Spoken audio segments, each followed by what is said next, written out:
Make no mistake about it, an eraser is a student's best friend. Whether it's attached to the top of a pencil or on its own, only an eraser can quickly rub out an error. White erasers are made of flexible vinyl, while pink erasers are made of synthetic rubber.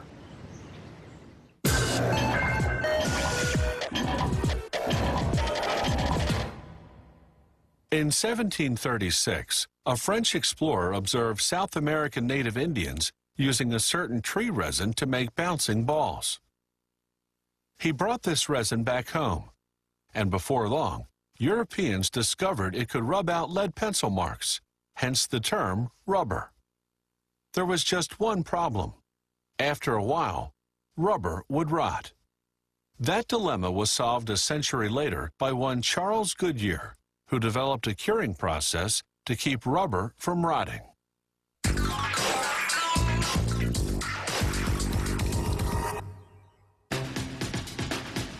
A lot of ingredients go into making a simple pink eraser.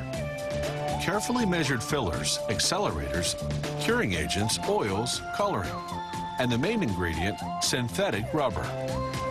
They start by putting a batch of rubber into a mill. The rubber passes repeatedly between large heated rollers.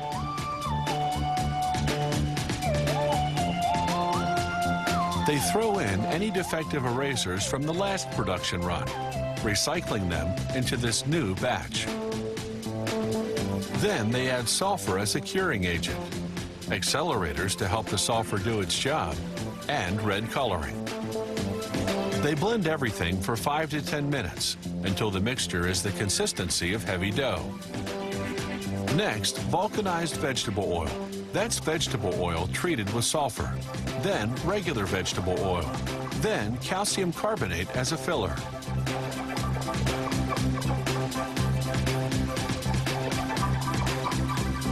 When the color and thickness are just right, workers remove the rubber, which by now is hot and soft as a result of all that milling. They leave it to cool and harden at room temperature for about half a day.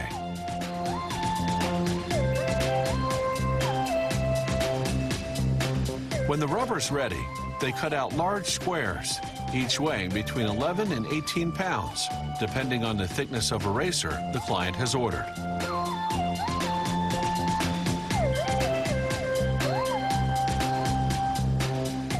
The squares go into a steam-heated press to cure for about 20 minutes at 325 degrees Fahrenheit.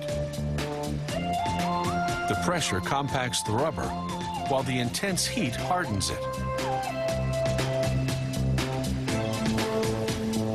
They trim off the excess, then submerge the hot rubber squares in cold water to stop the curing process.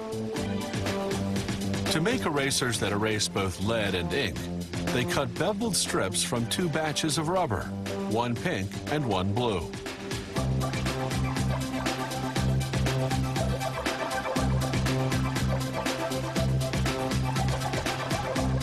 The blue contains pumice, which gives it extra abrasiveness to erase ink. They pair up each pink with the blue to form a 2-color strip. Then it's into the steam press.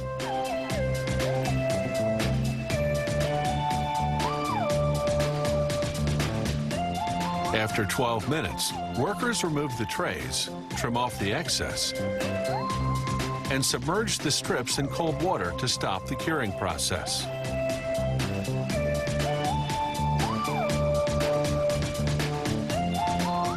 Then an automated machine chops the strips into pieces the size of erasers.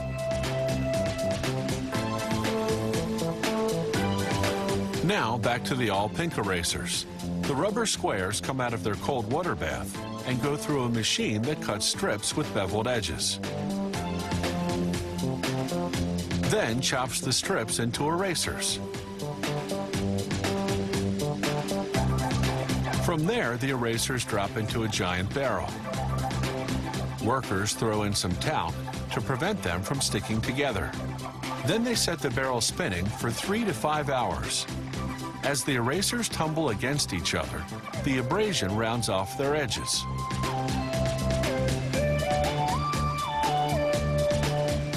last step is printing.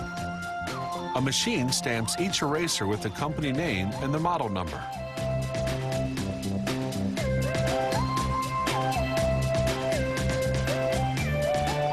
It's not the rubber that gives the eraser the ability to erase, but rather the vulcanized vegetable oil that's in it. That's what makes the eraser crumble when rubbed on paper, taking away the pencil marks with it.